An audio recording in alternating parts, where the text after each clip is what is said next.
Yes, people, what's going on? Good morning, welcome back to United View, man. Happy Sunday. I hope you guys are doing well, man. We have to have a little Flex's view just to check in across the weekend because there's been a few little bits of news over the last, 24 hours, let's say, into this morning.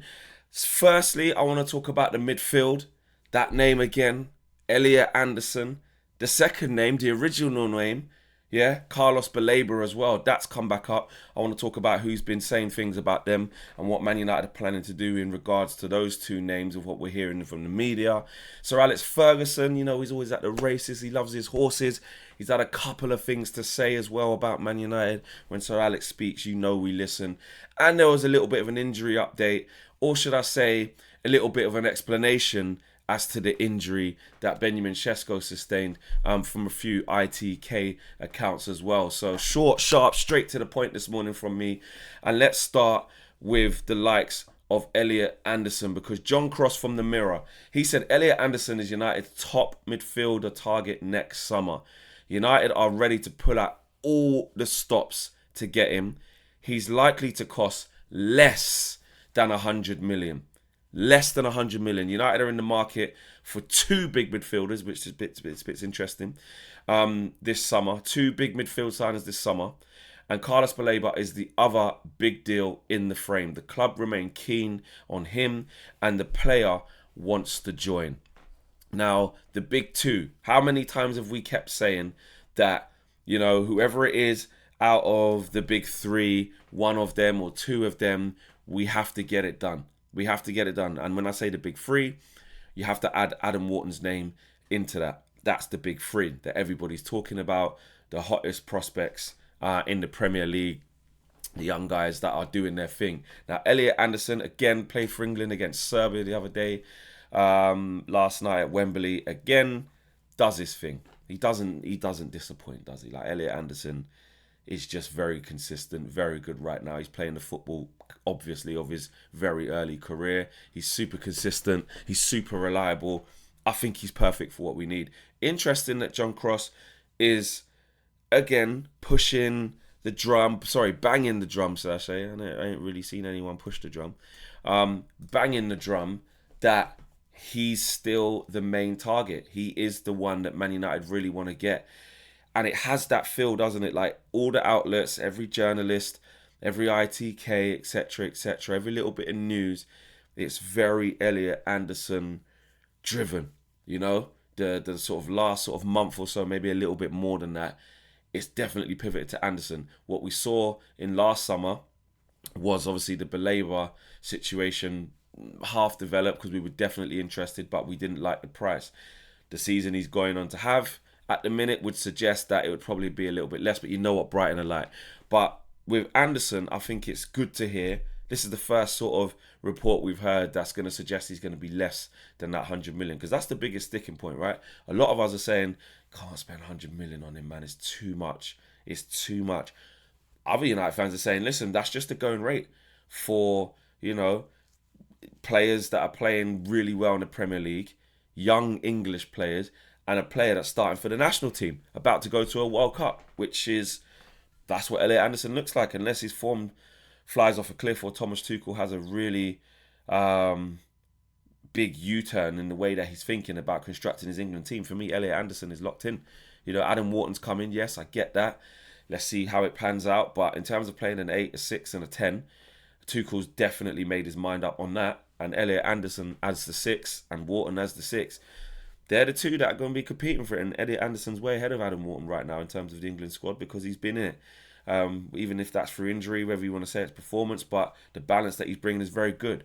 My point is that Elliot Anderson does not look like he's slowing down anymore. So the price is going to be the price. You're dealing with Marinakis as well. But I was told, like I'd mentioned on a couple of streams ago on a live, I was told that Marinakis does see, obviously, United as one of the big teams. There could be a situation in Elliot Anderson's contract that is similar to the Gibbs-White thing. I'm not saying definite. It's not a definite, but it could be a situation where there is maybe a hidden release clause or a certain number that he could leave for. Anyway, basically, I think the roads are leading towards it not being that 100 to 120. That's just you make the inquiry. We talk about it this early. It's not even January yet. He's already playing well, 100 million, 120 million. But as they start to negotiate, if you're looking at hefty add-ons as well, it could be more that. So that's a positive. The second bit about Carlos Baleba is interesting because his situation seems to have calmed a little bit. Because we'll talk about Elliot Anderson, of course, the Wharton situation. But Baleba playing, not to the level that he was at last year has probably kicked in. It's not an out of sight, out of mind. It's not a discarding, he's rubbish, don't want him anymore, he's dead. Now, listen, we all had a little bit of a laugh. I say we all, I did. When we played Brighton, smoked them, 4-2. But Baleba had a terrible game, didn't play well at all. And I was looking at it saying, you know what, give me 70% off the price. Give me a loan with an option. Give me a try before you buy. I ain't sure about him. I want Anderson. But if I have to choose between the two. But if you give me both, absolutely. If we can get both of those two, that's our midfield sorted. I say sorted, you still need backup, you still need depth. Hopefully we're going to be in the Champions League, so you still need more.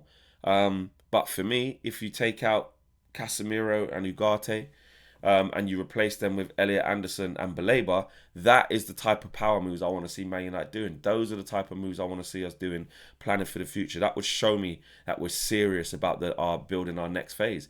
It's not to say that Baleba's playing at a higher level than Casemiro right now, because look, Casemiro scored again at the weekend, for Brazil against Senegal.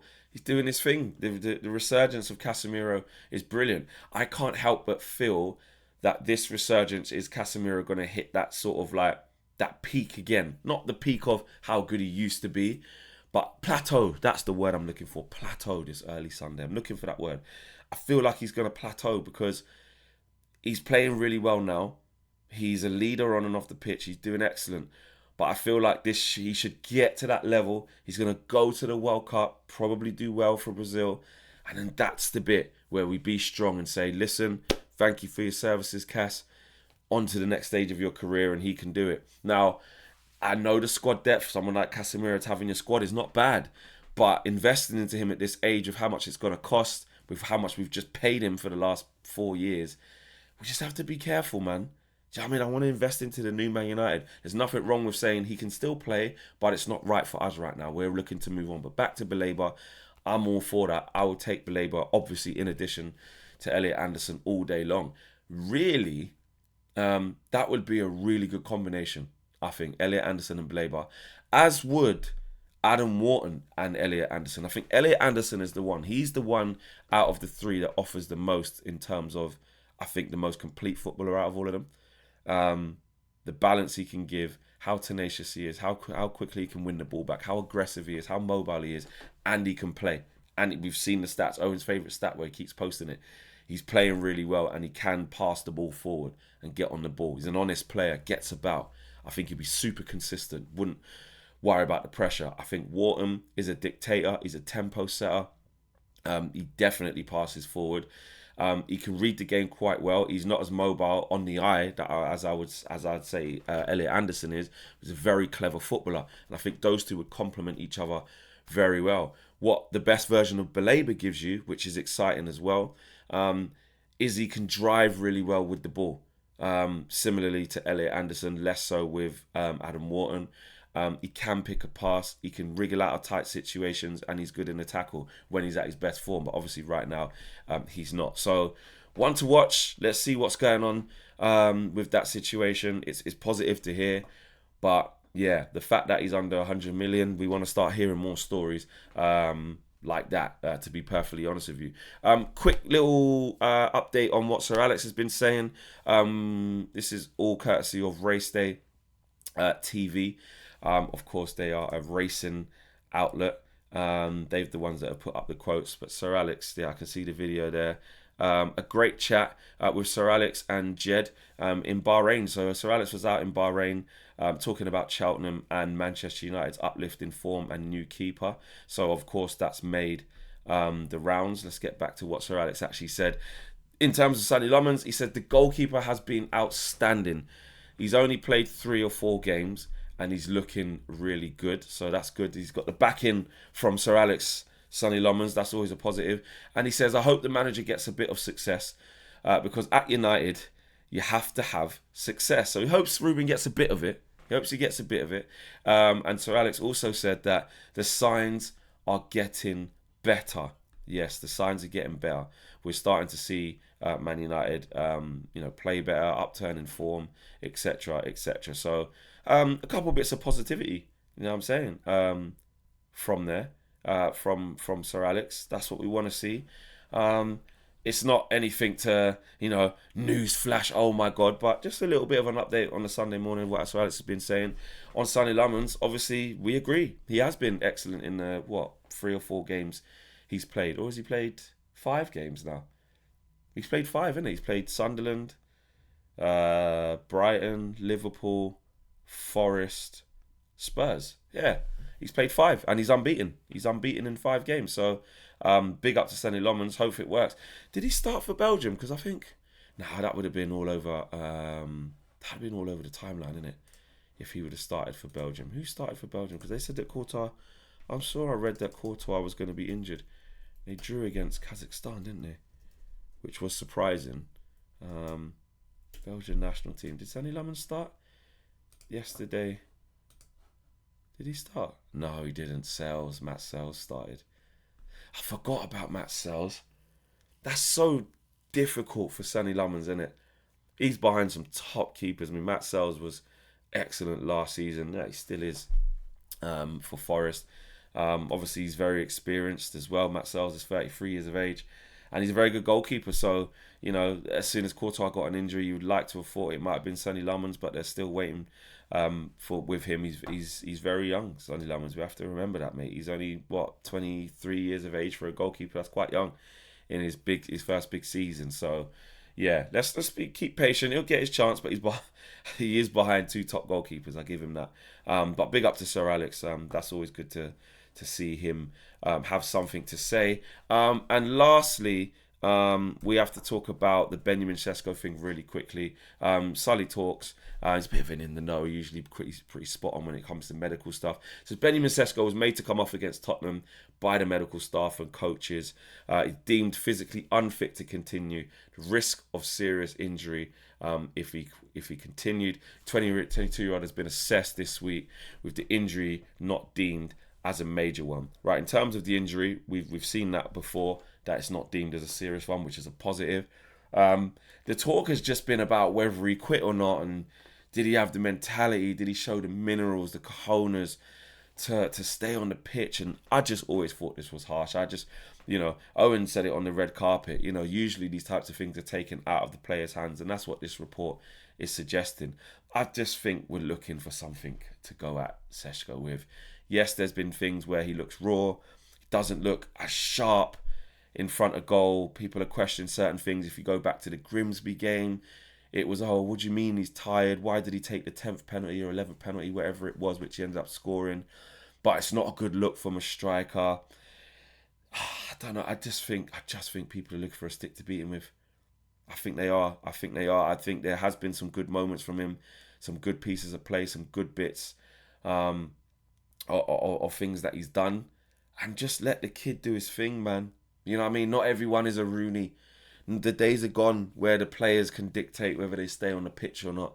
The players are sheltered and protected a lot, and Benjamin Sesko has been protected a lot. I mean, Ruben Amorim has told us that as soon as he got here, he said Benjamin wants to do everything.